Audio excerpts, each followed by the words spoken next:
Welcome to solution classes friend. તો friend, આજે છે 14 માર્ચ. તો 14 માર્ચ 2019 લગતા જેટલા પણ મહત્વના કરંટ અફેર્સ બનતા છે આજના વિડીયોમાં આવલે છું. જે ફ્રેન્ડ્સ હાલ જોડ્યા છે આપણી આ ચેનલને સબસ્ક્રાઈબ અચૂકથી કરી લે, જેથી તમને ડેલી, વીકલી અને મંથલી કરંટ અફેર્સ આપણી આ ચેનલ પરથી મળી જશે. ફ્રેન્ડ્સ, હું અનએકેડમી પર ભણાવું છું, તો તમે અનએકેડમીની લર્નિંગ એપ ડાઉનલોડ કરી ત્યાં અમિત શુક્લા સર્ચ કરી અને જીપીએસસીનો કોર્સ પસંદ કરી મને ફોલો કરી શકો છો. અનએકેડમી પર તમારા માટે ઘણા એવા કોર્સિસ અવેલેબલ કર્યા છે જે ફ્રી ઓફ કોસ્ટ છે, જેમાં ભૂગોળનો કોર્સ દેખી લો, બંધારણ કોર્સ દેખી લો, મોક ટેસ્ટ સિરીઝ દેખી લો, ડેલી મોડેલ પેપર સિરીઝ દેખી લો. તો તમારા માટે અલગ અલગ કોર્સ અપલોડ કરવામાં આવે છે ત્યાં, તો તમે એનો લાભ લઈ શકો છો ફ્રી ઓફ કોસ્ટમાં. ઓકે, તો વધુ સમય ન લેતા આજના પહેલા ક્વેશ્ચન પર જઈશું. અલનગર યુદ્ધ અભ્યાસ ભારતનો કયા દેશ સાથે શરૂ થયો છે? શું છે સવાલ? અલનગર યુદ્ધ અભ્યાસ એટલે કે મિલિટરી એક્સરસાઇઝ ભારતની કયા દેશ સાથે શરૂ થઈ છે? તો ઓમાન દેશ સાથે શરૂ થઈ છે અલનગર યુદ્ધ અભ્યાસ. ફ્રેન્ડ્સ, નામ યાદ રાખી લેજો. અલનગર આ એક્સરસાઇઝનું નામ છે જે એક્ઝામમાં પૂછાઈ શકે, અને ઓડ નામ છે તો અચૂક પૂછાઈ શકવાના ચાન્સ વધુ હોય છે. હવે આના વિશે વધુ ચર્ચા કરીએ. તો ફ્રેન્ડ્સ, તમે પિકમાં બંને દેશના પ્રતિનિધિઓ દેખી શકશો, અને પાછળ લખેલું છે ઇન્ડિયા ઓમાન જોઈન્ટ એક્સરસાઇઝ અલનગર, અને પાછળ બંને દેશોના ફ્લેગ તમને પિકમાં દેખાઈ રહ્યા છે. ઓકે, તો ફ્રેન્ડ્સ, આના વિશે વધુ વાતચીત કરી કે ભાઈ કેવી રીતના ક્યાં એક્સરસાઇઝ યોજાઈ. તો ઇન્ડિયા ઓમાન સંયુક્ત વ્યાયામ અલનગર ત્રીજા એ 2019 ઓમાન ભારતીય અને રોયલ આર્મી વચ્ચેનું સંયુક્ત લશ્કરી કવાયત જે મુખ્ય મથક જેબેલ રેજિમેન્ટ નિસાઉ ખાતે ઓમાનમાં શરૂ થયું, અને ઉદ્ઘાટન સમારોહમાં બંને દેશોના રાષ્ટ્રીય ધ્વજ ફરકાવવામાં આવ્યા હતા. ઓકે ફ્રેન્ડ્સ, અહીં ઓમાનની વાત થઈ છે તો ઓમાન વિશે પણ આપણને થોડો ખ્યાલ હોવો જોઈએ. તો ઓમાનનું કેપિટલ છે મસ્કટ. શું છે? ઓમાનનું કેપિટલ છે મસ્કટ, અને ઓમાનની કરન્સી છે ઓમાની રિયાલ. શું છે? ઓમાનની જે નાણું છે શું છે? ઓમાની રિયાલ. તો જ્યારે પણ ઓમાન વિશે સાંભળો ત્યારે આટલી માહિતી અચૂક યાદ રાખજો. તો ફ્રેન્ડ્સ, જો તમને મારું કામ સારું લાગતું હોય તો વિડીયોને લાઇક કરી શેર જરૂર કરી દેજો. ઓકે, તો નેક્સ્ટ ક્વેશ્ચન પર જઈશું. ત્યારબાદ છે તાજેતરમાં કઈ ભારતીય બેંક 6 ટ્રિલિયન માર્કેટ કેપ પહોંચનારી ત્રીજી કંપની બની? તો કઈ બેંક બની છે? એચડીએફસી. એચડીએફસી બની છે 6 ટ્રિલિયન માર્કેટ કેપ પર પહોંચનારી ત્રીજી કંપની. તો આપણને પહેલી બે પણ ખબર હોવી જોઈએ. પહેલી બે કઈ છે? ટીસીએસ અને રિલાયન્સ ઇન્ડસ્ટ્રીઝ. કઈ છે? ટીસીએસ અને આરઆઈએલ છે પહેલી બે, અને ત્રીજી કંપની બની 6 ટ્રિલિયન માર્કેટ કેપ પહોંચનાર કોણ? તો એચડીએફસી. ફ્રેન્ડ્સ, અહીં એચડીએફસીની વાત થઈ છે તો એચડીએફસીને ફ્રેન્ડ્સ તમારી પિકમાં એચડીએફસી બેંક જે છે એનો લોગો દેખી શકો છો. ઓકે, તો અહીં એચડીએફસીની વાત થઈ છે તો એચડીએફસી અને આની જે થર્ડ નંબર પર આવી છે એના વિશે પણ થોડું જાણી લઈએ.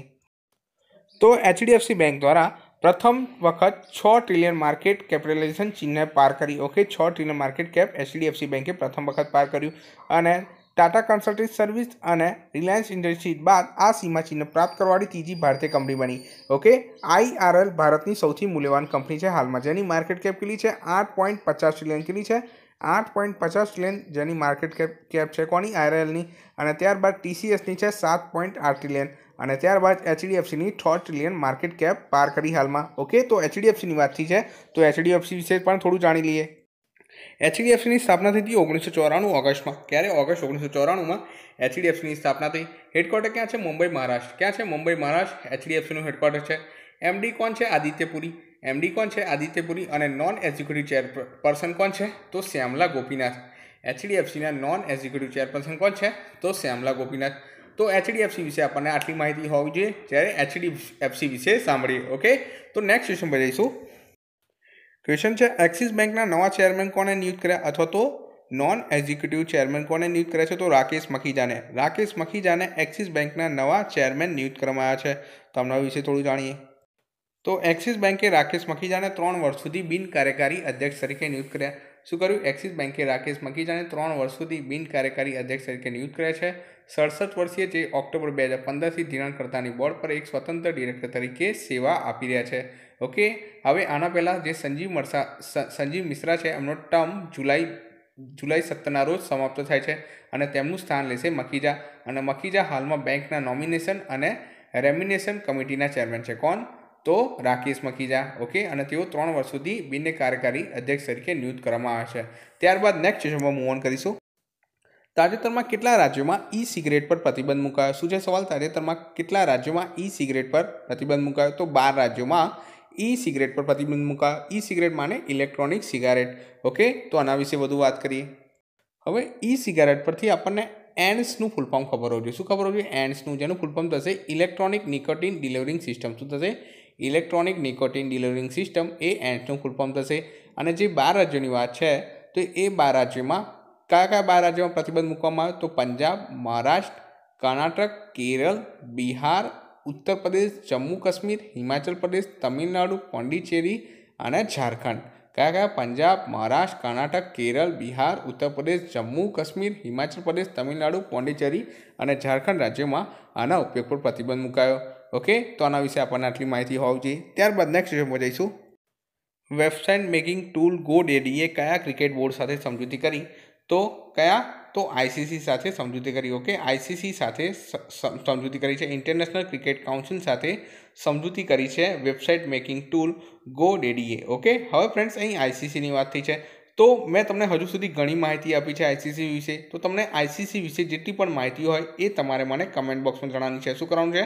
આઈસીસી વિશે તમને જેટલી પણ માહિતી હોય, જેમ કે જેટલી પણ ટુર્નામેન્ટ યોજાઈ ગઈ, હાલમાં જે ટુર્નામેન્ટમાં કોણ કોણ વિજેતા છે એ પણ તમારે કમેન્ટ બોક્સમાં જણાવવાનું છે. એટલે કે પાછલું સંપૂર્ણ રિવિઝન કરીને તમારે કમેન્ટમાં જણાવવાનું છે, જે રીતના હું તમને રિવાઇઝ કરાવું છું.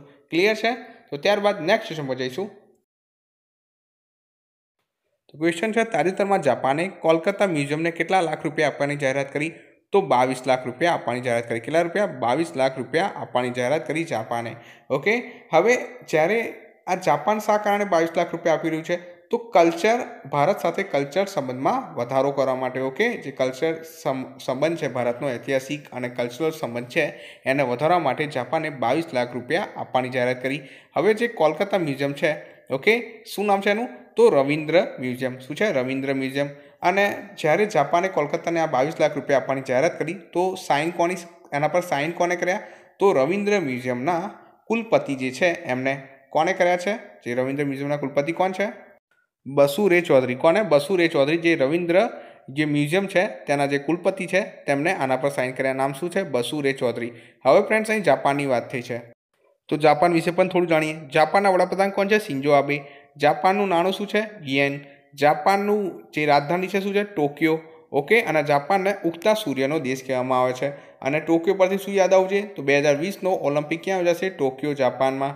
ઓકે, તો જાપાન વિશે આપણને આટલી માહિતી હોવી જોઈએ જ્યારે જાપાન વિશે સાંભળીએ. ત્યારબાદ આગળ વધીશું, નેક્સ્ટ સેશન પર જઈશું. પાઈ ડે ક્યારે મનાવવામાં? શું છે સવાલ? પાઈ ડે ક્યારે મનાવવામાં? તો 14 માર્ચ. હવે પાઈ પરથી તમને કયો ખબર હોય? તો આપણે લખીએ છીએ 22 પાઈ. ઓકે, અથવા તો 22 જે લખીએ છીએ આપણે, એ આપણે જે પાઈ ઇઝ ઇક્વલ ટુ 3.14. તો પાઈ વિશે આપણને આટલું ખબર હોવું જોઈએ. હવે આનો ઇતિહાસ જાણીએ કે ભાઈ પાઈની શોધ કોણે કરી? આર્યભટ્ટ એ પહેલા ગણિતશાસ્ત્રી હતા જેમણે પાઈનો પ્રયોગ ગણિતમાં કર્યો હતો. અને આર્યભટ્ટે પાઈને 3.1416 બરાબર ગણીને જવાબ શોધ્યો. શું કર્યું? આર્યભટ્ટે પાઈને 3.1416 બરાબર ગણીને જવાબ શોધ્યો. અને વર્તુળનો પરિઘ, ક્ષેત્રફળ કે ગોળાનું ઘનફળ માપવું હોય તો પાઈનો ઉપયોગ થાય છે. અને આજથી લગભગ 1500 વર્ષ પહેલાં આર્યભટ્ટે આની શોધ કરી. તો આર્યભટ્ટ અને પાઈ વિશે આપણને આટલી માહિતી હોવી જોઈએ જ્યારે પાઈ વિશે સાંભળો. ઓકે, ત્યારબાદ નેક્સ્ટ ક્વેશ્ચન પર જઈશું. ક્વેશ્ચન છે, ગુજરાતમાં ક્યાંથી 5000 વર્ષ જૂનું કબ્રિસ્તાન મળી આવ્યું? ઇમ્પોર્ટન્ટ છે. ક્યાંથી? લખપતથી. કચ્છના લખપતથી ગુજરાતમાં 5000 વર્ષ જૂનું કબ્રિસ્તાન મળી આવ્યું. કચ્છના લખપત તાલુકામાંથી 5000 વર્ષ જૂનું કબ્રિસ્તાન મળી આવ્યું. ક્યાંથી? કચ્છના લખપત તાલુકામાંથી 5000 વર્ષ જૂનું કબ્રિસ્તાન મળી આવ્યું. માનવામાં આવે છે કે ભાઈ આ હડપ્પીય સંસ્કૃતિનું હોવું જોઈએ. શું હોવું જોઈએ? માનવામાં આવે છે કે ભાઈ આ હડપ્પીય સંસ્કૃતિનું હોવું જોઈએ. અને કચ્છ અને કેલા યુનિવર્સિટી દ્વારા આનું ઉત્ખનન કરવામાં આવ્યું હતું. કોના દ્વારા? કચ્છ અને કેલા યુનિવર્સિટી દ્વારા. ઓકે, ત્યારબાદ આના લાસ્ટ ક્વેશ્ચન પર જઈશું. વર્લ્ડ કિડની ડે ક્યારે મનાવવામાં? શું છે સવાલ? વર્લ્ડ કિડની ડે ક્યારે મનાવવામાં? તો માર્ચ મહિનાના બીજા ગુરુવારના રોજ વર્લ્ડ કિડની ડે મનાવવામાં. ક્યારે? માર્ચ મહિનાના બીજા ગુરુવારના દિવસે વર્લ્ડ કિડની ડે મનાવવામાં. તો આના વિશે આપણને ખ્યાલ હોવું જોઈએ. હવે વર્લ્ડ કિડની ડેની વાત થઈ છે તો આપણે કિડની રિગાર્ડિંગ થોડી માહિતી જાણીશું. માર્ચ મહિનાના સેકન્ડ ગુરુવાર વર્લ્ડ કિડની ડે તરીકે ઉજવવામાં આવે. કયો? માર્ચ મહિનાનો જે બીજો ગુરુવાર છે એને વર્લ્ડ કિડની ડે તરીકે ઉજવવામાં આવે, જેની શરૂઆત થઈ હતી 2006થી. ક્યારે થઈ હતી? 2006થી તેની શરૂઆત થઈ. અને આની થીમ શું છે? 2019ની kidney health for everyone everywhere. શું છે theme? Kidney health for everyone everywhere. મનુષ્યના શરીરમાં કિડનીની એક જ જોડ હોય છે અને કિડનીનું મુખ્ય કાર્ય શું હોય છે? લોહીનું શુદ્ધિકરણ કરવાનું. અને તેનો રંગ લાલાશ પડતો કથ્થાઈ રંગ હોય છે. અને કિડનીના અભ્યાસને નેફ્રોલોજી કહેવાય. શું કહેવાય? નેફ્રોલોજી કહેવાય છે કિડનીના અભ્યાસને. અને મૂત્રમાં યુરિયાનો ભાગ હોય છે. રુધિર બદલવા માટે ડાયાલિસિસ કરવામાં આવે છે. શું કરવામાં આવે? રુધિર બદલવા માટે ડાયાલિસિસ કરવામાં આવે. અને કિડનીનું વજન 125 થી 170 ગ્રામ હોય છે. ઓકે, તો કિડની વિશે તમને આટલી માહિતી હોવી જોઈએ જ્યારે કિડની વિશે સાંભળો. ક્લિયર છે? તો હોપફુલ ફ્રેન્ડ્સ વિડીયો હેલ્પફુલ રહેશે. જો વિડીયો હેલ્પફુલ રહે તો વિડીયોને લાઇક કરી શેર જરૂર કરી દેજો. અને વિડીયોની જે PDF છે એ તમને આની લિંક નીચે મળી જશે ડિસ્ક્રિપ્શનમાં. ઓકે, તો વધુ સમય ન લેતા નેક્સ્ટ વિડીયો સાથે જલ્દીથી મળીશું.